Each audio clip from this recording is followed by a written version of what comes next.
Hello, everyone, and welcome to this PARD talk. My name is Toby Rossman. I'm from the Department of Mechanical Engineering here at Lafayette College, and I'm here to talk to you about the ups and downs of aerospace, the literal up and downs, and of course the metaphorical ones as well. So I'll start with a little bit of a personal story here of how I got my start in aerospace. And uh, you know, it's a young story in the sense that when I was 7 years old, my parents took me to visit Ames Research Center, which is in Mountain View, California. And sitting on the tarmac was this plane right there in the center. It's called the XV-15, and it was the demonstrator or the prototype for something called a tilt rotor aircraft. And a tilt rotor aircraft takes off like a helicopter, like you can see up here, and then those two engines and the pylons pivot 90 degrees, and then they propel the plane forward. So this aircraft is both a helicopter and an airplane. So this blew my mind at 7 years old, and I thought I really want to get into this industry, and I want to be part of it, and I want to, do something in the aerospace world. Now, not everything goes well, and there's ups and downs. So after all of this excitement, in the 25 years that I've been associated with engineering, I've achieved 0 degrees in aerospace engineering, both as an undergraduate and as a graduate student, and then eventually teaching in engineering. I have always taught in mechanical engineering, but I have worked in the aerospace field for quite some time. That's the direction of my research and kind of the focus of my teaching as well. So even a personal story like myself can have ups and downs in the aerospace industry. So let me just take you a little bit back in time, and let's think about the first people who thought about aerospace. And these I'll call the dreamers and the theoreticians. So you go all the way back to the 1500s and think about Leonardo da Vinci, sort of the first scientist who thought about gliders and another thing called an aero screw, which is kind of like a basic helicopter design there in the lower left. And then you had some dreamers, people who thought, wow, you could really make something exciting in this age of enlightenment in the late 1800s. And so Otto Lilienthal is one of the famous developers of gliders. And he did all the testing himself of his creations.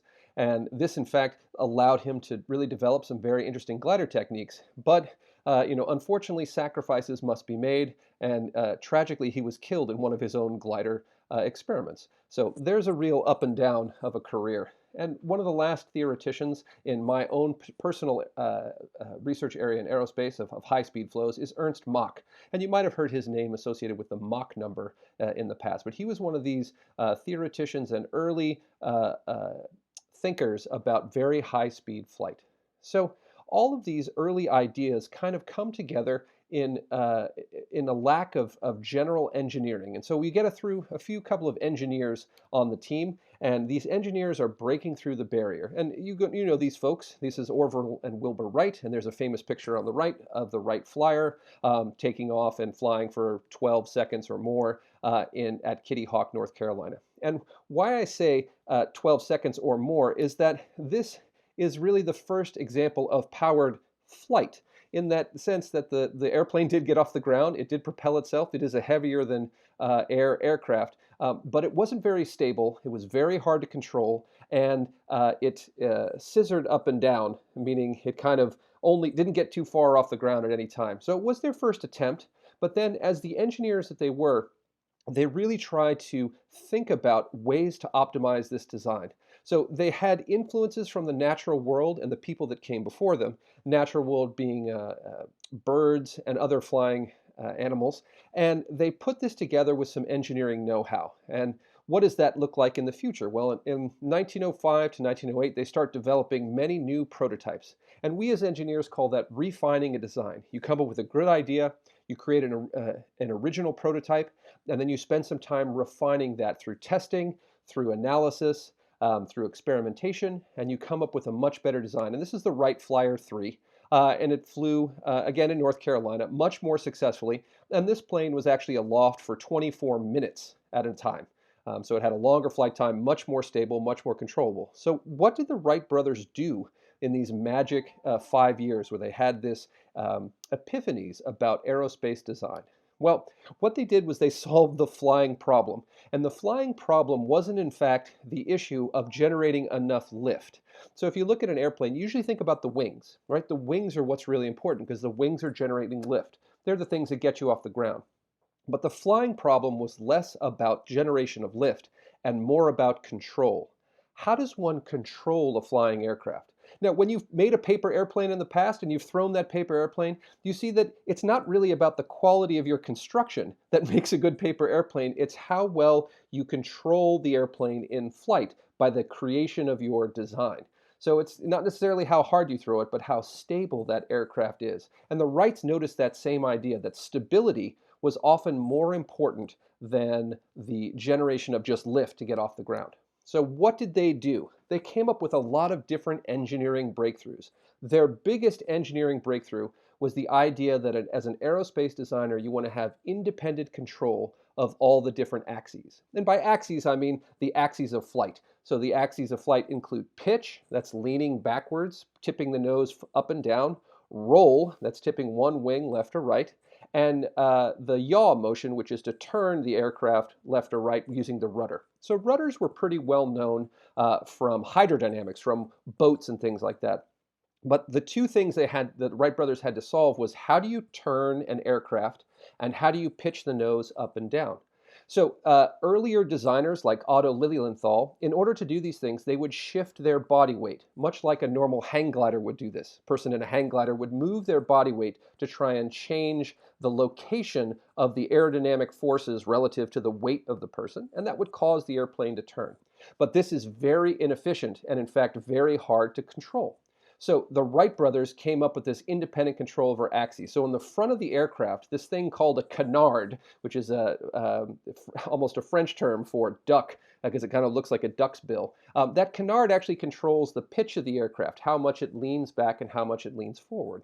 And they also came up with a nice control system which is called wing warping. So they actually take their wings and they twist them a little bit using steel cables. And that's the picture in the upper left. And so this wing warping allowed the airplane to turn, and the canard and the elevators that are up at the front there allow the airplane to pitch up and down. And so this gave the person, the pilot, much more control over the aircraft as it was flying. So flights didn't last seconds or tens of seconds, they lasted minutes, and it was much more controllable. The other thing that they utilized as good engineers is they built scale models and they tested them. And so they developed some wind tunnels. That's a picture of an early wind tunnel there in the lower right-hand corner. And they developed airfoil designs, which were much more stable, still generating the amount of lift they needed, but allowed them also to control the stability of the aircraft. So they developed these airfoils using scale model testing. That was another big engineering breakthrough that allowed them to solve this flying problem. So after the originators of solving the flying problem, you get into what I call aviation taking a dark turn. So this talk is about the ups and downs of aerospace, and you're going to see this theme come up quite a lot. So in 1908, they really perfect this aircraft, and they sell it to the U.S. military. So the first military flight of what's called the modified B Wright Flyer occurs in 1908. And unsurprisingly, when you use a technology and maybe you're a little bit less careful because it has a military application, you also get the first aerospace fatality in 1908. Very sad. And then the development of the aircraft starts to look towards a world conflict in the future. And so the next most notable achievement from the Wright Flyer is that in 1912, they have the first machine gun fired from an airplane. And so they have a two-seater aircraft. You see the pilot there on the right, and then you see the seated gunner with a rather large machine gun called a Lewis gun at the time, and he is shooting targets on the ground. So it went very quickly from this amazing discovery to this militarized application. So aviation kind of had a dark turn here in the 1910s. But then it turns way brighter in the roaring 20s. So there was an explosion of interest in aviation in the 1920s. There were great advancements in engine technology. So you can see on the left-hand side, that's the Lockheed Vega 5B. That was one of Amelia Earhart's aircraft. And the huge engine on the front gave it a lot of power. New fabrication methods, especially in wood, and the nascent metal fabrication were allowing for lighter and more efficient aircraft, as well as building materials and methods. So they were really able to build some really extraordinary aircraft in the 1920s. You also saw that there was even more inclusive elements in aviation in the 20s. Aviation in the 20s was kind of a do-it-yourself kind of thing. And so we see a large number of women taking up flying, as well as people of color, because it really wasn't restricted yet to purely military applications. There was barnstormers and all sorts of different flying schools that really allowed in quite a lot of people. So it's not necessarily as inclusive as it is today, but the 1920s were a much more inclusive time. And this is a picture of one of the most famous women of color who flew at that time, and that's Bessie Coleman. So we're riding the roller coaster of the aerospace industry, and then we get to a really interesting time. It is both one of the most innovative times in the aerospace industry, but also one of the darkest times. And you see a number of great advances in aerospace technology. Something called the axial flow turbojet, which is what we call a gas turbine engine today. That was developed by BMW. You see the V-1 flying bomb, which is technically a cruise missile. So it's a missile that can fly itself. And you also see the V-2 rocket there. You see the first development of something called the flying wing. And also you see the first development of the practical helicopter. So all of these things are great, but they're associated with nation states who pretty much see this aerospace field as a way to gain superiority. So all of these developments that I'm showing you, unfortunately, occurred on the wrong side of World War II. They're all Nazi developments. And they are great advances in aerospace engineering, but unfortunately, they were used in all for war. One of the most famous quotes from Werner Braun Braun, who is both a Nazi scientist and an American scientist, was that his rocket, the V-2 rocket, worked perfectly, except it just happened to land on the wrong planet. So there's kind of an interesting look from that quote into the tight connection between politics and aerospace. You know, aerospace is trying to push the envelope, and sometimes the envelope goes in the wrong direction. This was a really innovative time, but also kind of a dark time for aerospace. We kind of turned the page on that. After World War II, aerospace becomes this great challenge again. And we see a number of innovations that are spurred by a conflict, i.e. the Cold War, but also great challenges. So the picture on the left, that's Sputnik from 1957. That's the first man-made satellite that goes into space. And then you see the first human that goes into space, a Russian named Yuri Gagarin in 1961.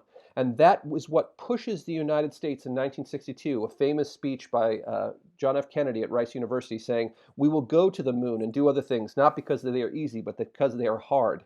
And then there's a revolution in science in the United States where people are looking to the moon and other great challenges to give us an opportunity to expand our horizons. And then a couple of other pictures showing us doing just that, walking on the moon in 1969, sending spacecraft outside or on a journey that will take them outside of our own solar system, launching Voyager 1 and Voyager 2 in the late 70s, and then developing a reusable spacecraft in the space shuttle, which first launched in 1981.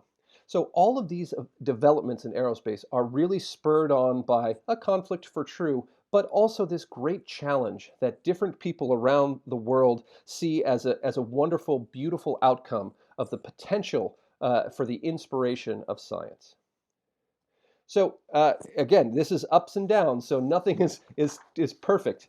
Somewhere along the way, we in fact lost our nerve. And there's a couple of things that occurred here where science really wasn't as compelling to the average person. And some of the achievements that we created in the 1980s were a bit more modest.